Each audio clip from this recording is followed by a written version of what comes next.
Now, we said before that God made really a covenant with Abraham, and that covenant was not going to be broken. That covenant was not about conditional stuff. It was about really unconditional. Unconditional. It doesn't matter what Abraham did. God was going to honor that, and we see that in history through the Jewish nation.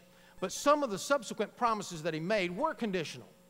And one of the ways that God was going to let them enter into the promised land, keep the promised land, keep the nation of Israel, and be blessed is to follow him.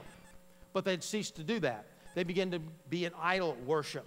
They began to be in great sin. They didn't teach their children right. They were not passing their faith down to the next generation. And because of that, and because of the many, many, many warnings that God gave them, now there was an exile happening. Now, there are three different ways that nations dealt with exiles.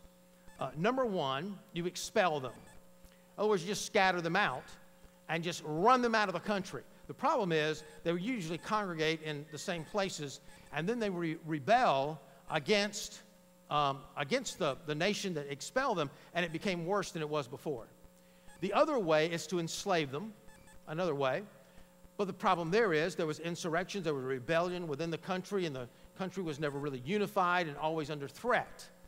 And so the third way is the way that Babylon decided to do it, and that is to assimilate them, to make them part of who they are. They gave them land. They gave them houses to live in. They gave them jobs. Only thing they asked, they take on their culture.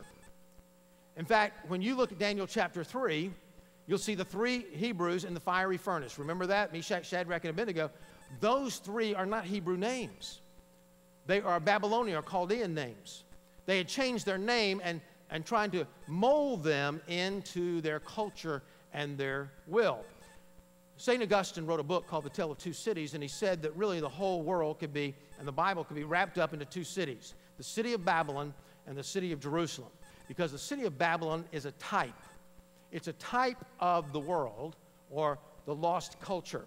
Now, when we talk about types, it just means symbols and things like that. I'm not going to get into that this morning. Just to say that Babylon in the Bible was a symbol, all the way through the book of Revelation, by the way, of the world. And so Satan's method of operation is the same. He's wanting us to be molded into the world. He's not going to give us a bad time as long as he can mold us into what he wants us to be and mold us into the world.